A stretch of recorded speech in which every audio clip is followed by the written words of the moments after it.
होने से पहले कर ले सूखी तुलसी का यह अचूक उपाय, पैसे की तंगी हमेशा के लिए दूर होगी। राधे राधे, जय श्री कृष्णा, हर हर महादेव। नमस्कार दोस्तों, आज के इस महत्वपूर्ण वीडियो में हम जानेंगे कि कार्तिक मास तुलसी के खास उपाय। दोस्तों, कार्तिक का महीना समाप्त होने से पहले अगर आपने तुलसी की यह खास उपाय कर लिए तो समझो आपको मालामाल होने से कोई भी नहीं रोक पाएगा। आप सभी के प्रश्न में एक प्रश्न यह रहता है कि तुलसी में जो मंजरी होती है उसे आखिर में कब तोड़ना चाहिए। सूखी तुलसी का हमको क्या क्या उपाय करना चाहिए और तुलसी में जल कैसे देना चाहिए। तुलसी में दीपक जलाने के कौन कौन से नियम होते हैं। कार्तिक के महीने में तुलसी की सेवा आखिर में कैसे करनी चाहिए। कार्तिक महीने में एकादशी के दिन तुलसी में जल चढ़ाना चाहिए या फिर नहीं चढ़ाना चाहिए। क्या रविवार के दिन तुलसी की पूजा करनी चाहिए या फिर नहीं। आप सभी के हर एक प्रश्न का उत्तर आज की इस महत्वपूर्ण वीडियो में आपको मिलने वाला है, जो अक्सर आप लोग पूछा करते हैं।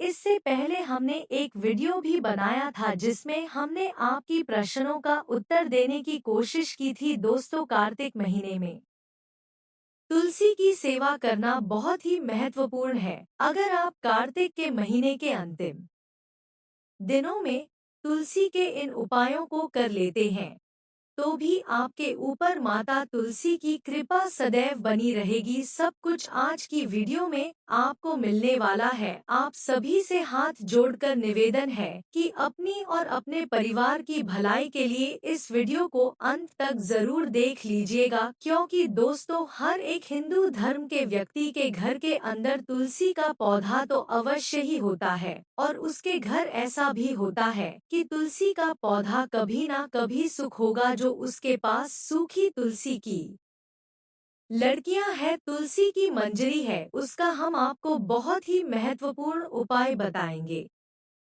दोस्तों, तुलसी की मंजरी का प्रयोग कैसे करना चाहिए और तुलसी की मंजरी कब तोड़नी चाहिए। देखिए, तुलसी की मंजरी कार्तिक के महीने में अगर आप तोड़ते हैं तो रविवार एकादशी के दिन को छोड़कर किसी भी दिन तुलसी की मंजरी को तोड़े। परंतु एक बात का मुख्य रूप से ध्यान रखें कि जब आप तुलसी की मंजरी तोड़े तो उसे समय आपके शरीर पर तेल बिल्कुल भी नहीं लगना चाहिए। तेल लगाकर तुलसी की मंजरी तोड़ना घोर पाप माना जाता है। ऐसी गलती आप बिल्कुल भी ना करें। दूसरा, तुलसी की मंजरी से 108 मंजरी लेकर लाल धागे में शुरू कर एक माला बना लेनी चाहिए। दोस्तों, कहा जाता है कि जो भी व्यक्ति कार्तिक महीने में एकादशी या पूर्णिमा के दिन किसी भी नारायण के मंदिर में जाकर भगवान को यह माला समर्पित कर देता है, ऐसी व्यक्ति पर तत्काल माता तुलसी और भगवान विष्णु और साथ ही साथ माता लक्ष्मी की कृपा हो जाती है। तुलसी को माता लक्ष्मी का ही स्वरूप कहा जाता है। जिस घर में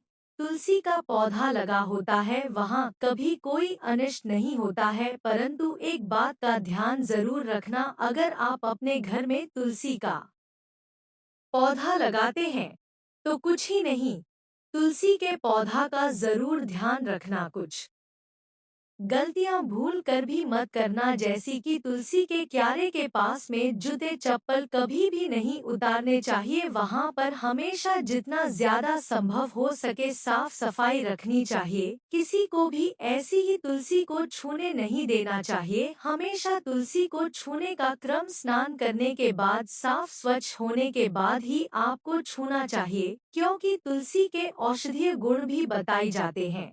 कई बार इसके पत्तों का सेवन करना हमारे लिए बहुत ही ज्यादा फायदेमंद होता है। खास तौर पर जो भी व्यक्ति चाय में तुलसी के पत्ते डाल करके चाय पीता है, ऐसी व्यक्तियों के रोग बीमारी सदैव के लिए दूर हो जाते हैं।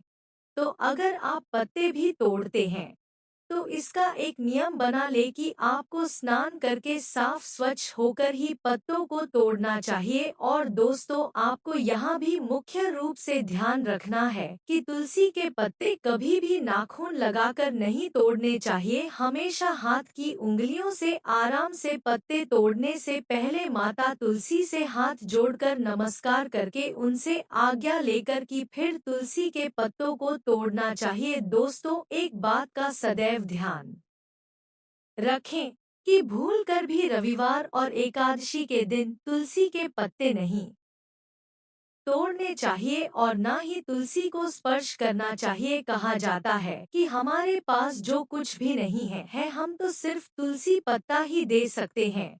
तुलसी पत्ता की बहुत बड़ी महिमा होती है। भगवान नारायण बिना तुलसी के पत्ते के भोग को स्वीकार नहीं करते हैं।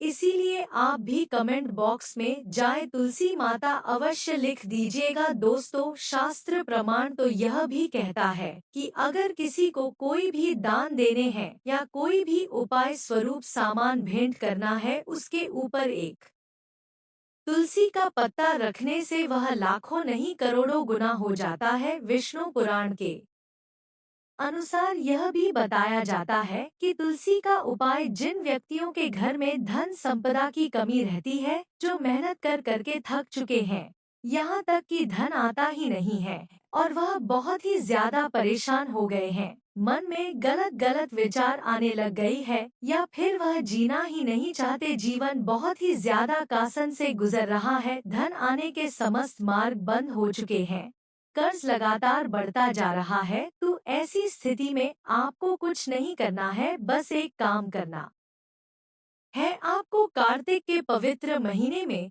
तुलसी की सूखी लकड़ियां अगर आपके घर में है तो उनको ले लीजिएगा। अगर नहीं है तो किसी से जरूर सूखी तुलसी की लकड़ियां मांग लेना। अगर नहीं ले सकते तो जो आपके घर में तुलसी जी है उनमें से तोड़कर एक लकड़ी को सुखा कर रख लीजिएगा। और कार्तिक महीने में एकादशी के बाद जो भी प्रदोष पड़ेगा यानी त्रयोदशी तिथि आती है, उस दिन आपको इन लकड़ियों के साथ टुकड़े करके काचे सूत से एक बंडल बनाकर इनको घी में डुबोकर एक दीपक लेने मिट्टी का और उसमें रख ले और किसी भी भगवान विष्णु के मंदिर में जाकर शाम के समय प्रदोष काल में मंदिर ना मिली तो अपनी ही घर के मंदिर में प्रदोष काल में जलाए अपना नाम और अपना गोत्र जरूर बोले। इस यीशु कार्तिक के पवित्र महीने में इस उपाय को अवश्य ही करके देखना। आने वाले अगले वर्ष कार्तिक के महीने तक आपकी स्थिति में इसका चमत्कार होगा कि आपने कभी सोचा ही नहीं होगा, क्योंकि यह उपाय व्यर्थ नहीं जाएगा। करके जरूर देखिएगा, इसमें कोई भी खर्चा नहीं है करने में क्या ही जाता है।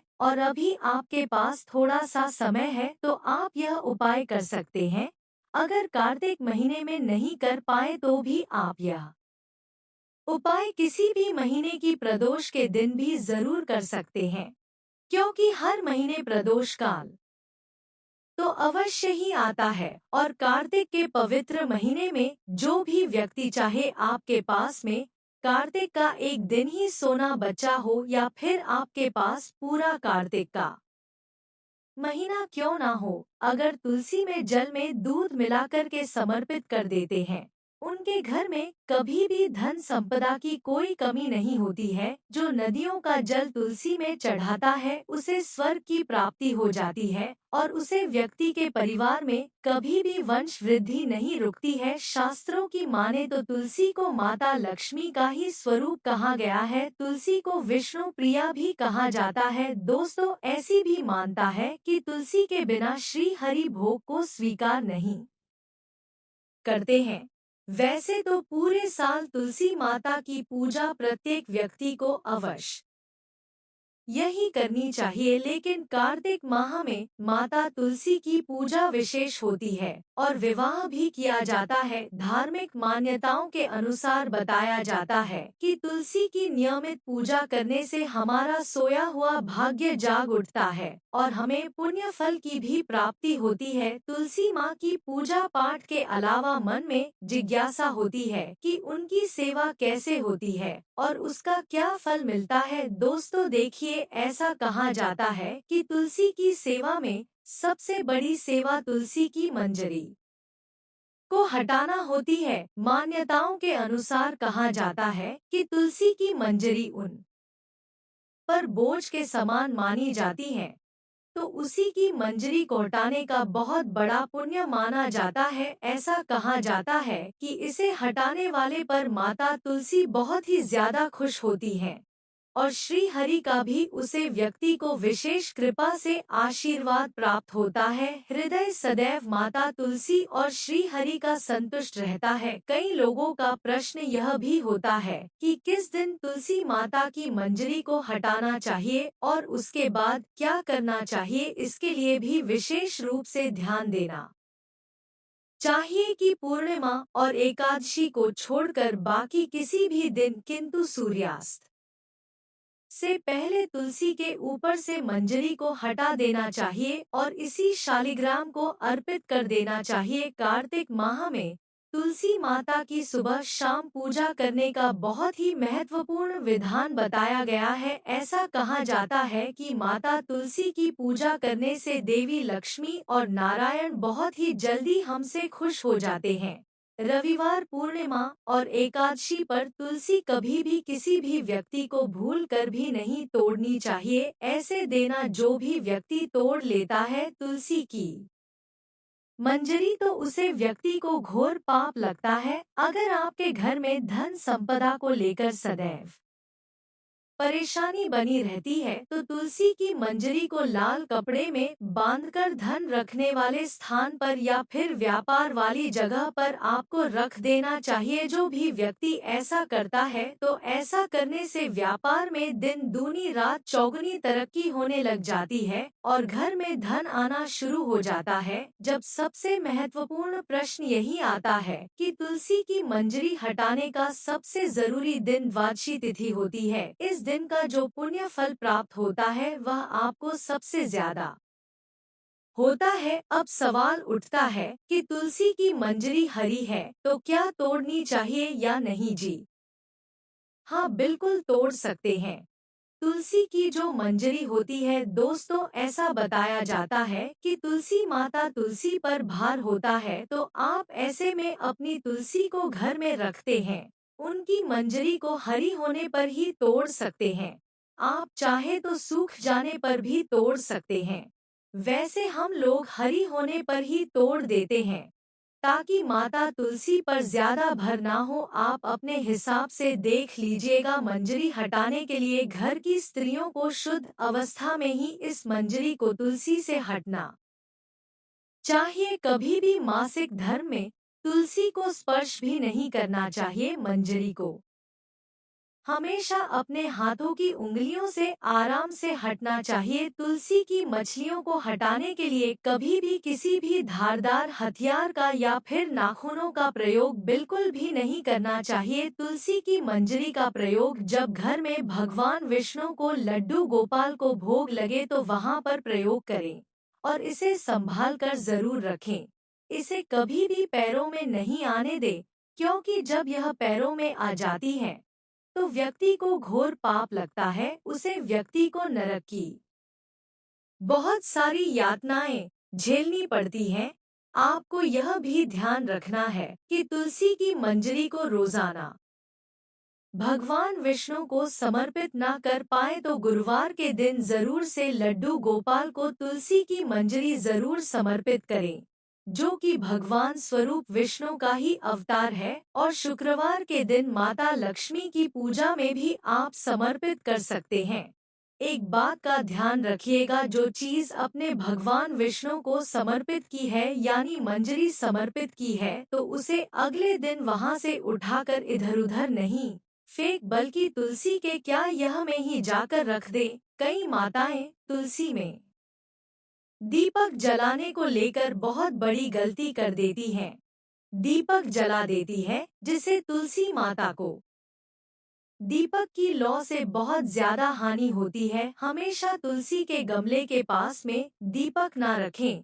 कई सारे लोगों के घर में वास्तु दोष लगा होता है, यह कोई भी पितृ दोष लगा होता है, तो तुलसी की मंजरी से इस दोष को समाप्त करने का उपाय ध्यान से सुनिएगा। उससे पहले अगर आपने अभी तक हमारी वीडियो को लाइक नहीं किया तो वीडियो को लाइक करके चैनल को सब्सक्राइब करके पास वाली कमेंट बेल आइकन को दबाकर कमेंट बॉक्स में जय माता तो उसकी वीडियो शास्त्रों से निकली हुई बातें जानने के लिए हमारी इस वीडियो को अपने दोस्तों के पास जरूर शेयर करना। दोस्तों, घर में वास्तु दोष को दूर करने के लिए तुलसी की मंजरी बहुत ही ज्यादा सरदार मानी गई है। अगर आप अपनी पूजा घर में पूजा करते हैं तो वहां पर एक कटोरी लेकर उसमें सादा पानी ले और तुलसी की मंजरी उसी में डालकर रखें। पूजा समाप्त होने के बाद कोई फूल है या कुशल है और उसी से पूरे घर में उसे जल का छिड़काव करें। रोजाना यह नियम अपने घर भी मैं अपना ले। ऐसा करने से घर में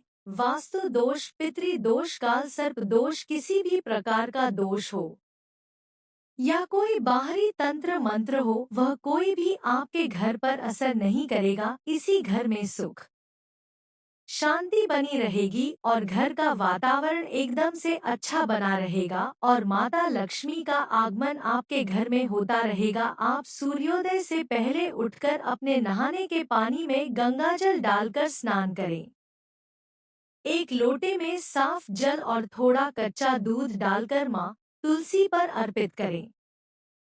एक घी के दीपक में साबुत चावल और थोड़ी सी हल्दी डालकर तुलसी के पौधे में ये दीपक जलाएं। यह काम आपको सूर्योदय से पहले और सूर्यास्त के बाद करना है। इस उपाय से आपकी जिंदगी में सुख संपत्ति आएगी, माँ तुलसी की कृपा बनी रहेगी। साथ ही तुलसी के पौधे के पास की थोड़ी सी मिट्टी लेकर अपने मस्तक और नाभि में लगाएं। ऐसा करने से शुभ लाभ मिलेगा। तुलसी पूजा से माँ तुलसी का आपको आशीर्वाद प्राप्त होगा। हिंदू ग्रंथों में कार्तिक माह को भगवान विष्णु का महीना कहा गया है। ऐसा माना जाता है कि इस पवित्र महीने में जो भी सुबह उठकर भगवान विष्णु की पूजा करता है, उससे भगवान विष्णु प्रसन्न होते हैं। पूजा के समय भगवान विष्णु को तुलसी दल चढ़ाने से विष्णु जी के साथ साथ माता लक्ष्मी भी प्रसन्न होती हैं। जो कोई पूरे माह भगवान विष्णु को तुलसी दल अर्पित करता है, उसे अपार धन की प्राप्ति होती है। धर्मशास्त्रों के अनुसार पवित्र कार्तिक महीने में जो व्यक्ति शुक्रवार के दिन तुलसी दल को गाय के दूध में मिलाकर भगवान विष्णु को चढ़ाता है, उस पर माता लक्ष्मी की कृपा सदैव बनी रहती है। ऐसा करने से कुंडली में मौजूद शुक्र ग्रह भी मजबूत होता है। ज्योतिष शास्त्र में शुक्र ग्रह को धन वैभव का ग्रह बताया गया है। ऐसा माना जाता है कि कार्तिक महीने में तुलसी के इस उपाय को करने से धन के साथ साथ सुख समृद्धि में भी वृद्धि होती है। कार्तिक महीने में जो व्यक्ति पानी में गंगाजल और गाय का कच्चा दूध मिलाकर स्नान करता है, उससे माता लक्ष्मी सदैव प्रसन्न रहती है। फिर नहाने के बाद जो भगवान विष्णु और देवी तुलसी की पूजा करता है, उसके जीवन में धन की कमी कभी नहीं होती। देवउठनी एकादशी के दिन भगवान विष्णु योग निद्रा से उठते हैं। यदि आपको भगवान विष्णु की कृपा चाहिए तो देवउठनी एकादशी के अगले दिन तुलसी विवाह का आयोजन करें। इस विवाह में तुलसी जी को सुहाग से जुड़ी सभी सामग्री चढ़ाएं। कहा जाता है कि इस उपाय को करने से वैवाहिक जीवन हमेशा खुशहाल बना रहता है। कार्तिक के पवित्र महीने में सुबह स्नान के बाद तुलसी के पौधे में जल चढ़ाने से जीवन में वैभव की प्राप्ति होती है। साथ ही जो लोग इस पवित्र महीने में शाम के समय तुलसी के पास दीपक जलाते हैं, उनकी तिजोरी पैसों से भर जाती है। कार्तिक मास में तुलसी को जल अर्पित करने के बाद कम से कम 3 बार परिक्रमा अवश्य करें। ऐसा करने से आपके जीवन में सौभाग्य की प्राप्ति होगी। अगर आपके विवाह में आ रही है दिक्कत तो उसे दूर करना चाहते हैं तो दूर में तुलसी की मंजरी मिलकर शिवलिंग पर चढ़ाएं। इससे सारी दिक्कतें दूर हो जाएंगे और विवाह में आ रही रुकावट है दूर होगी। अगर आपके घर में बहुत ही ज्यादा नकारात्मक शक्तियों ने प्रवेश कर लिया है तो घर की नेगेटिविटी को दूर करने के लिए गंगाजल में तुलसी दल डालकर या मंजरी डालकर पूरे घर में छिड़काव करने से हमारे घर की नकारात्मक शक्तियां बहुत ही जल्दी दूर हो जाती हैं। अगर कोई कार्तिक महीने के पवित्र दिन में पूर्णिमा के दिन या एकादशी के दिन तुलसी में लाल या पीले धागे में 108 गांठ बांधकर अपनी मनोकामना बोलकर रख देता है, उसकी मनोकामना तत्काल ही पूरी हो जाती है। कार्तिक के पवित्र महीने में तुलसी या शालिग्राम का विवाह करने से घर में सुख शांति आती है और जो भी व्यक्ति कार्तिक के पवित्र महीने में माता तुलसी को लाल चुनरी उड़ा देता है उसकी हर मनोकामना पूरी हो जाती है। दोस्तों, यह तुलसी से जुड़े कुछ महत्वपूर्ण उपाय हैं जो आप सभी को जरूर करनी चाहिए। तुलसी की परिक्रमा कैसे करें, दीपदान कैसे करें, इससे जुड़ा हुआ वीडियो हमने पहले डाला है और अगर आपने वह नहीं देखा है तो उसे जरूर देखिएगा। और भी पूजा पाठ से जुड़ी जानकारी पाने के लिए अभी तक अपने चैनल को सब्सक्राइब नहीं किया तो जल्दी से कर लीजिएगा और नोटिफिकेशन बेल को भी ऑन कर लीजिएगा आपकी आपके आने वाली हर वीडियो का नोटिफिकेशन समय से पहले मिल सके, आपको सही और सेटिंग जानकारी प्राप्त हो सके। हमारा उद्देश्य सिर्फ आपका सही मार्गदर्शन करना है। हरे कृष्णा हरे रामा। मिलते हैं आपसे एक और नई प्यारी सी वीडियो में, तब तक के लिए आपका कोटि कोटि धन्यवाद।